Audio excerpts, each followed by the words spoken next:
Guys, so today I'm going to be telling you guys about the first time I ever got to smash. Bastard. Not just Ereme, don't stop.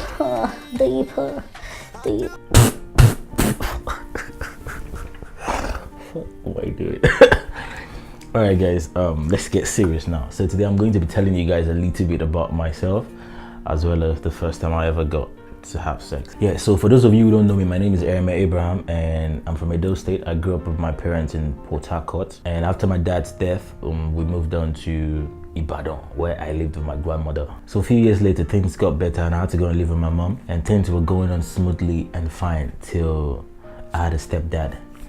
So later on I finished from secondary school and I had to go for my A-levels, where I studied law, and everything was peaceful till suddenly I had to go for my lectures one day, and I went to meet my mom and I was like, Mom, I need pocket money back then because I wasn't working. I think I was like 17 or 18. And my mom said something that really shocked me that day, but I don't think that was what she intended to say. I guess she must have been going through some stress with my stepdad that I wasn't informed about.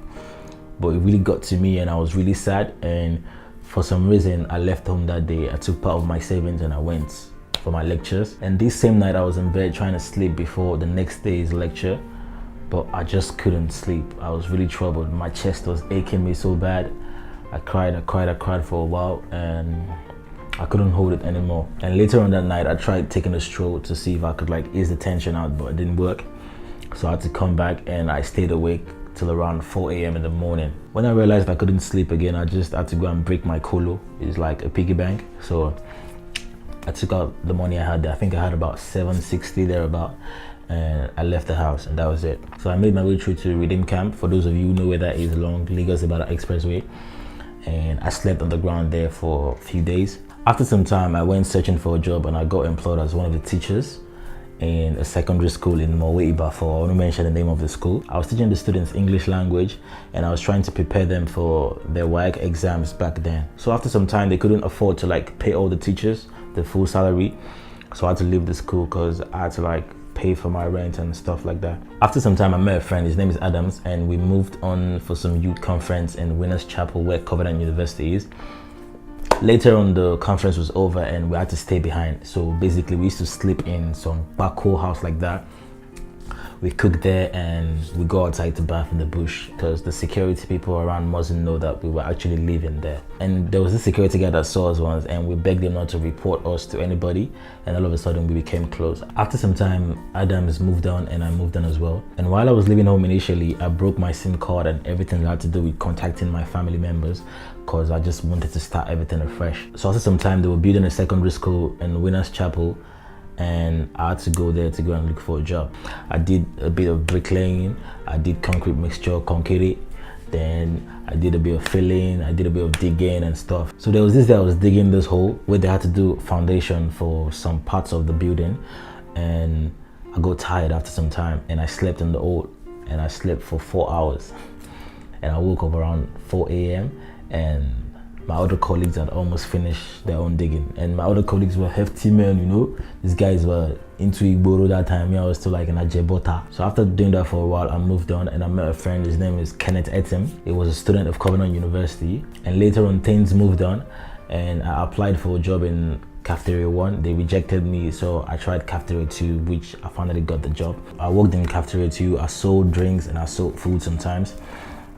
And a lot of people promised to help back then, including the pastors and so, but I won't mention names, but nothing happened basically. So I worked there for a while, then Kenneth introduced me to this guy, and the first thing he asked me was if I wanted to study, and I was like, yeah. And he asked me what would I like to study, and I said I would like to study filming. And he asked me where I would love to study, and I said, okay, I think I love the way Hollywood and Bollywood do their movies, and I would like to do something with them. And he said, okay, we're gonna go for Bollywood. So I ended up studying in India, Anamala University, and I was supposed to study this 3-year course where you have graphics in the first year, animation in the second year, and filming in the third year.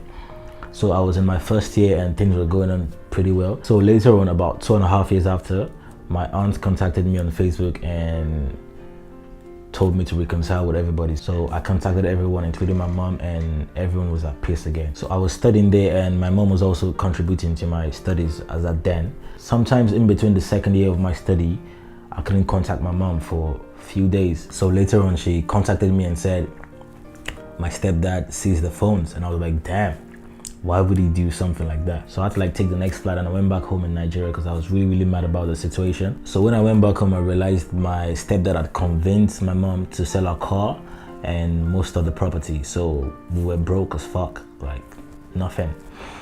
So later on, my stepdad just disappeared. We didn't see him again, and that was it. And my mom, who happens to be a Cleggy person, she goes to church very often and she kept praying and stuff like that. So there was this period of time where she had to do like a 21-day vigil, and she goes every night and comes back home. And most of the times when she left, I felt like experimenting things, you know. There's something about we kids born from a Cleggy home, most of us, not all though, we want to like try the opposite of everything our parents signify. We always want to do something outside the ordinary. So on this fateful day, my mom went for a vigil, and I just left the house and I went to one of the popular hotels back then in Ring Road. I won't mention the name of the hotel. So that night I left the house and I went to this hotel where my mom usually preached to a group of sex workers, and I linked up with one of them, and I got a room that night, and things went down. And that was literally my first time, because I was a virgin back then. I think I was 21 or 20 going to 21, and after like 4 hours she was asking me if I haven't landed, and I was like, no, I haven't. So before she left, she was like, man, you would have killed all the girlfriends you've had in the past though, and stuff like that. And I was like, nah, you're actually the first person. And she was like, liar shit. And she left the room, and that was it. But what I realized that day was that I didn't really find any fulfillment in what I did that night. I went back home, and for the fact that your friends or your colleagues do have fun having multiple partners doesn't mean that's the same way you should have fun as well. I think everyone are wired differently, and after then I realized, okay, I had passion for filming. So then I used to use my camera phone to do a lot of stuff, and that was what I found that I really loved. And that experience made me realize that, okay, I wasn't just the kind of guy to just go around having sex and stuff like that. I'm more of a person that likes to connect first, so we probably have to be dating before something can go on between the both of us. We can't just off pint like that, you know. So yeah guys, that's the end of my story today. Don't forget to smash the like button if you enjoyed this video, and let me know if you want a part 2. And if you also have a story you'd like to share, kindly summarize it in the comment section. I'll be reading through all the comments. Peace, love you all.